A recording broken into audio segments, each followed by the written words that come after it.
your domain, do you think you'll conveniently meet the market operator's bill? And if yes, why are we advocating for this tariff hike? Thank you.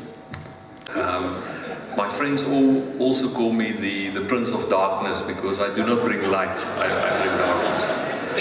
But I think on a more serious note, thank you. As my colleague mentioned as well, the new privatized electricity sector is facing a number of challenges.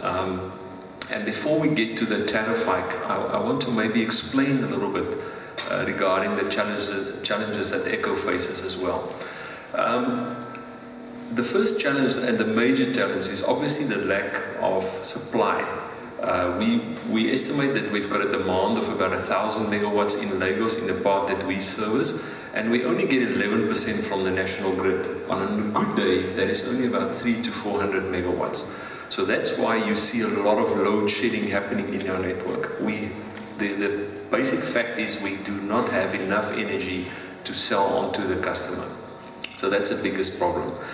The second biggest problem is obviously the old assets that we inherited from the old companies.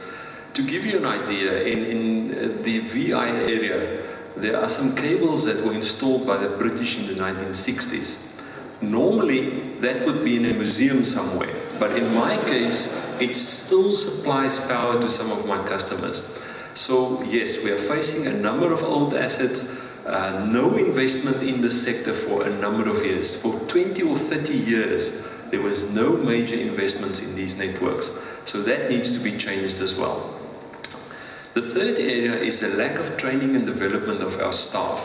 I'm so glad to see these young people and these young faces here, and they ask whether you want to be in agri type environment. No, you don't want. You want to be in electricity and in power and in energy.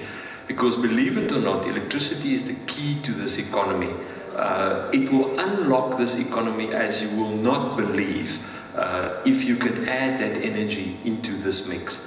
Okay, so we want to develop, and I'm very glad my colleague from Napton is here as well. We need young engineers to enter into this space, to come and to help us to transform this utility into a world-class utility. We like to say that yes, ECO is the best utility in Nigeria at the moment, but we also want to be, our vision is to become the best utility in Africa, and we're working very hard to achieve that. The other area where we're experiencing some issues is on losses, both on the technical side as well as on the commercial and collection side. On the technical side, due to the old networks, due to the overloaded networks, we're experiencing very high levels of losses. But on the other side, and that's back to you as members of the public, we're experiencing high losses due to collection and commercial side. Simply put, people are stealing electricity. They are bypassing our meters, they are not paying their bill. Bottom line is though, this is a new privatized business, and the only way that we can invest in this business is if people are paying their bills. Okay, it's as simple as that. We'll get to the metering just now. The last area is obviously on the poor network performance. Our own fault response times. I know there's a huge frustration out there with the old NEPA. We are trying to change that, and I think my colleague will say the same thing. We are putting in place a number of new things. We are redeveloping our staff. We are bringing in experts into various aspects of the business to try and change this. Remember, I said it was neglected for 20 years. You don't just change this thing overnight. It will take some time. It will take a huge amount of CapEx investment into this. On the metering issue and the tariff hike, in our own case, the average tariff hike that we've asked for from the regulator is on average about 5%, which is the lowest in Nigeria as well. What we are saying is there's some improvements in efficiency that we can do, and we're busy implementing at this stage. So hopefully that will also be part of the solution going forward. And then a small tariff hike. We've explained, we've talked to our customers as well, explaining what we want to do with this increased tariff. We want to focus on 5 major areas. Our CapEx plan, and I think some of the previous people said it as well. We are documenting our CapEx plan. We are being investor friendly. We're giving them them information, we're showing what we want to do, we're showing them how we will expand our systems. Part of that investment is a huge meter rollout plan. In Echo's case, we want to replace all our meters over the next 3 to 4 year period with new modern smart meters. We've also got the opportunity in Nigeria to jump over some of the technologies. We don't need to make the same mistakes as any other company or country did. We can basically go for the latest technology, implementing the latest solutions. And yes, we are supporting the local suppliers and the local developers. So I think in short, that is the Echo story. Feed big is there. For instance, in Rwanda, you have a deliberate mandate to get small businesses to service the larger ones so that the economy can truly grow. So we would like to turn to Engineer MS Aminu of NAPTIP and ask him about the vision for NAPTIP. We understand that NAPTIP was supposed to have been set up similar to a similar one in India, the MPTI, National Power Training Institute of India. We understand there were some parallels drawn. And we would like to know if your organization will be able to give us the kind of employment numbers from this, to contribute to the federal government's drive for 3 million jobs a year. Would you be able to contribute significantly to that job creation drive by the FGM? Thank you. The success story behind every business organization, it depends on the number of workforce that is put in place to achieve the goals and organizational objective of that set of situation. It with this in mind, the federal government actually came up having unbundled the power sector company, that is the PHCN. Then we have to have an institute that will take up the responsibility of providing efficient and effective training, hands-on training that will allow that power sector to thrive, really. So the first thing NAPTIP has to do, will look at the intervention learning or training program that will allow the sector companies to take up and actually roll the business in play.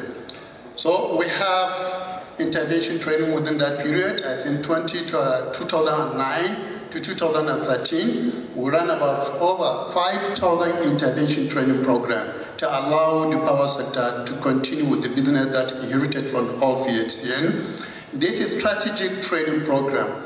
Then we have discovered that, yes, you can produce graduates from the university, but can they do the job? The tendency is we move away from what you have as a degree, but we ask, what can you do within the degree? What can you provide for us?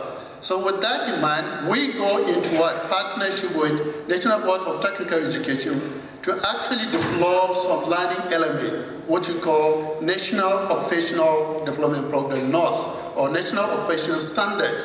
These are unit qualification training materials that can allow individuals to acquire skills and knowledge in a particular career. So we have developed that NOS, and we have assessors, we have verifiers to take up the challenges.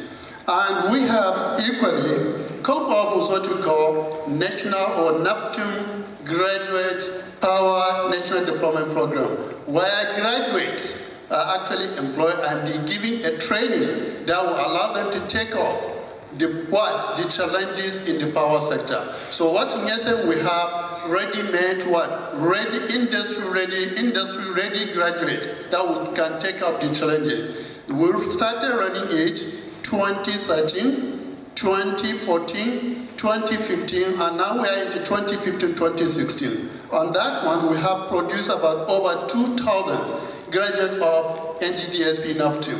And these are graduates ready to take up the challenges in the power sector. And we have also collaborated with other international organizations like the GIZ.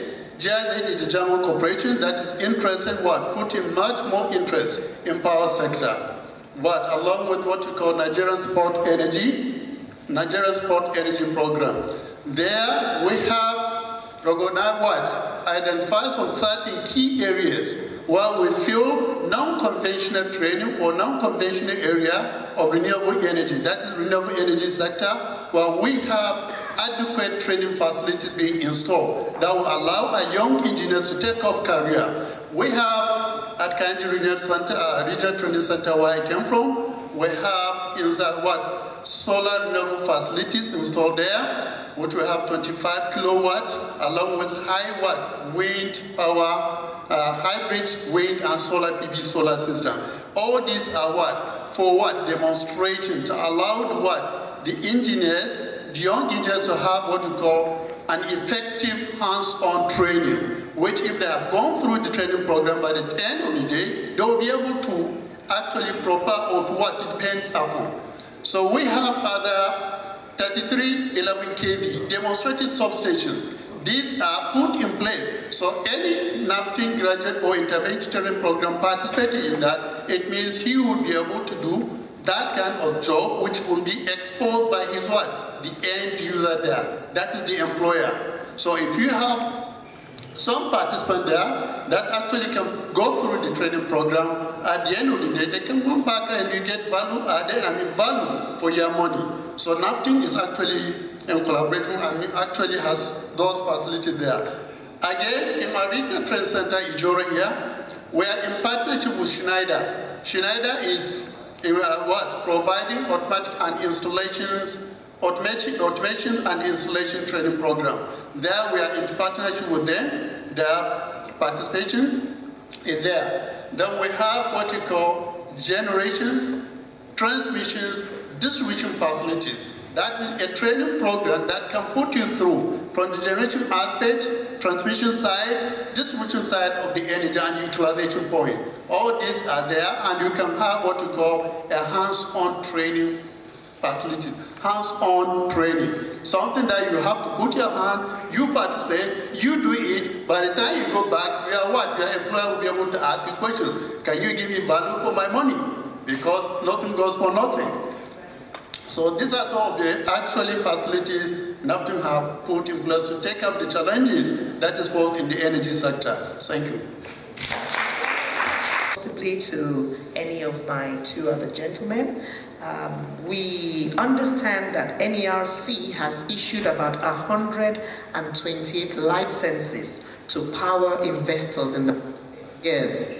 But when you look at the list and the number of turbines actually operating, you find 0 against AES, you find 0 against AFAM4, 0 against ASCON. So the question is, what is happening?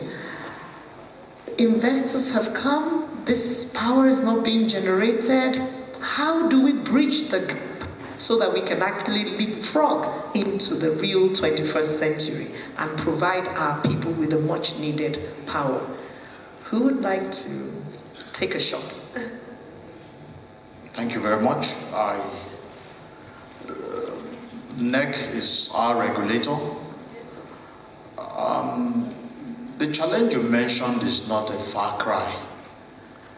When you also look at the petroleum industry, the upstream and the downstream, no investor would want to come in and there are no clear directions as regards policies, but notably where price is still being regulated by government.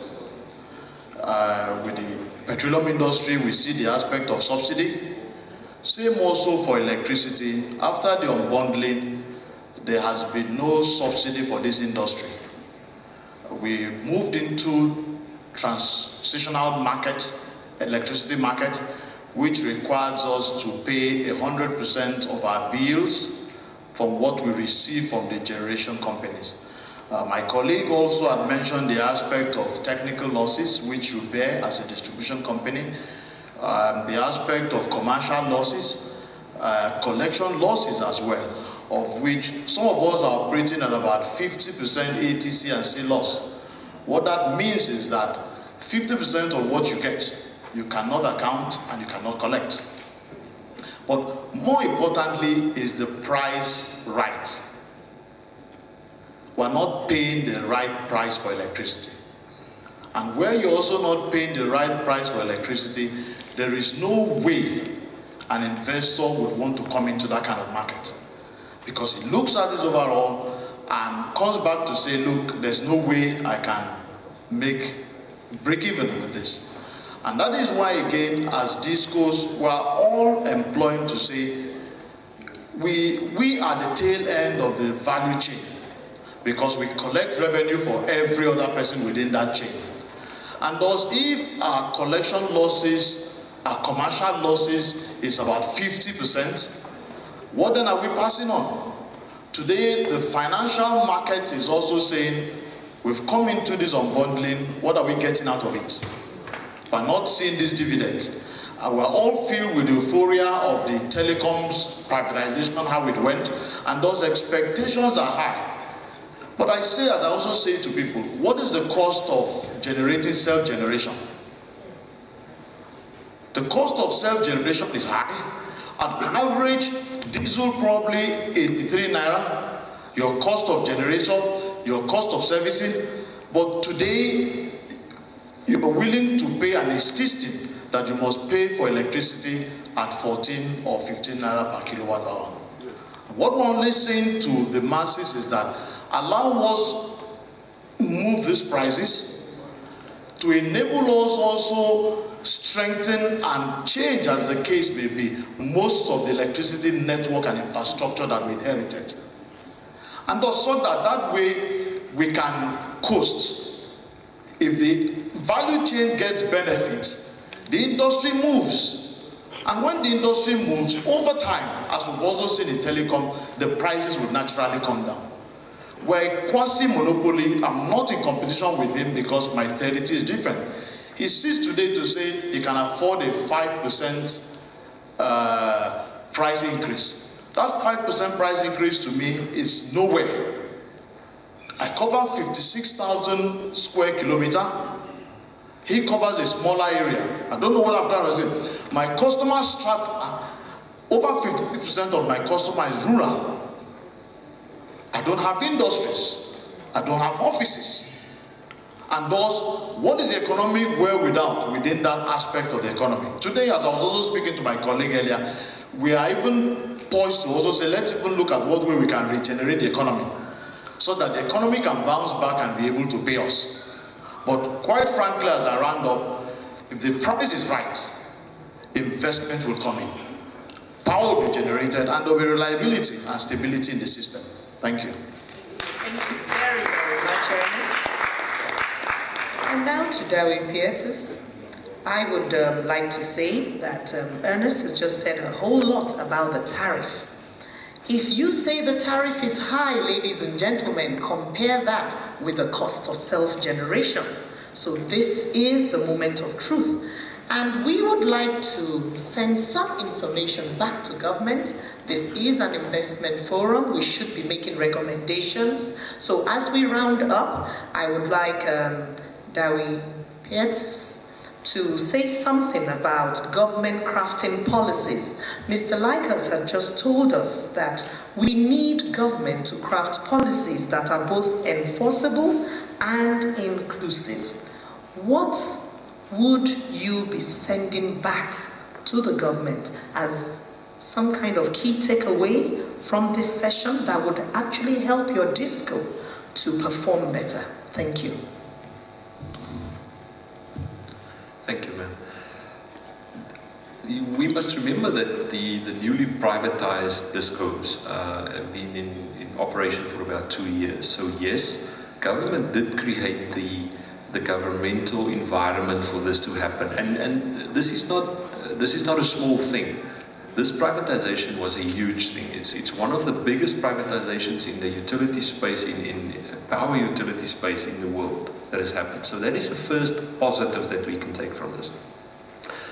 The follow-on now is that we need to make this work.